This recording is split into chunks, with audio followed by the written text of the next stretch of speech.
everyone! So next week kicks off the second phase of version 3.4, and we finally got the scoop on those version 3.5 banners we've all been waiting for. We're looking at 2 brand new characters stepping into the game, Hysilens and Cerydra. I'm gonna break down everything we know about their kits, and give you my thoughts on what they bring to the table. Honestly, 3.5 is shaping up way bigger than I thought it would be. So if you're sitting there wondering where to drop your Stellar Jades, stick around because this should help you figure out your pulling strategy. There's some real synergy potential here that could completely change how we approach team building, especially if you're into DoT comps. If you're planning to pull in the current banner, let me introduce you to Loot Bar. It's a fast, secure, and super reliable website to top up your Oneiric shards. On Loot Bar, you'll find prices with up to 25% discounts compared to in-game prices in a super simple process. Just select the amount of Oneiric shards you need, enter your UID and server, and complete the purchase. In addition to Honkai Star Rail, on Loot Bar, you can also top up other games like Genshin Impact, Zenless Zone Zero, and Wuthering Waves. Click the link in the description and register to get an additional 10% discount coupon that can be combined with all other discounts. Let's start with the fresh characters, since they each add something different. First off, Hysilens. She's a 5-star physical Nihility unit totally focused on damage over time teamwork. We've seen DoT teams do really well with Kafka, Black Swan, and others like them,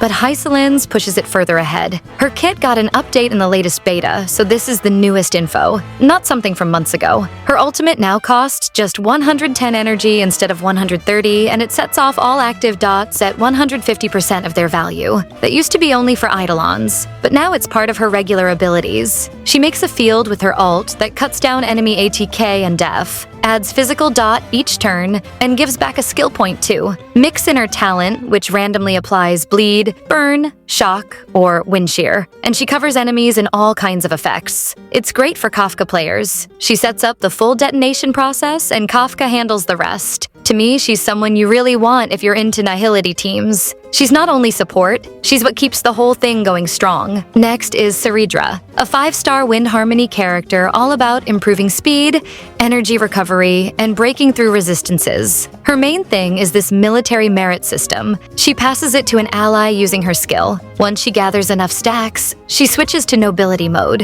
where her crit DMG jumps up and she copies her skill automatically, without any SP cost. What catches my eye is how she helps teams that rely on fast turns and quick cycles.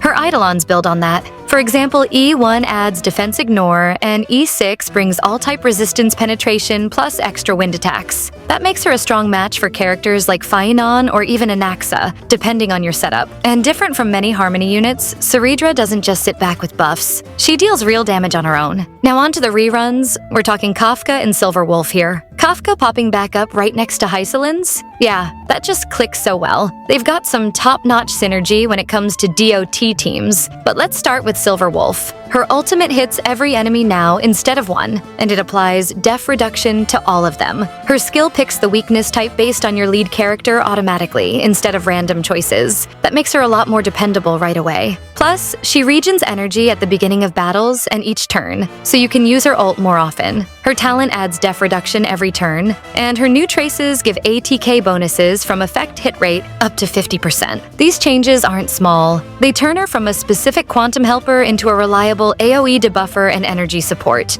especially against multiple targets. Moving to Kafka, she's gotten a good update as well. Her skill applies DoT to every enemy it reaches, not just the main one, which helps a lot. Her talent is more adaptable now, triggering from any ally attack rather than only basics. And her bonus ability resets the follow-up count on her talent while adding all active DoTs. Together, these shift her from a single burst option to a consistent DoT support. No more waiting around for the right spot. She's for sure stepping back into the meta with Theses buffs. To wrap it up, 3.5 looks like a great time for DoT teams. Hysilens and Kafka team up amazingly well. Cerydra might become your main pick if you're pulled for Phaenon. And Silver Wolf's buffs add real value if you missed her before. But what about you? Who are you thinking of pulling? Going full in on Hysilens and Kafka, or saving for Cerydra? Let me know in the comments. As always, don't forget to like and subscribe. See you in the next video!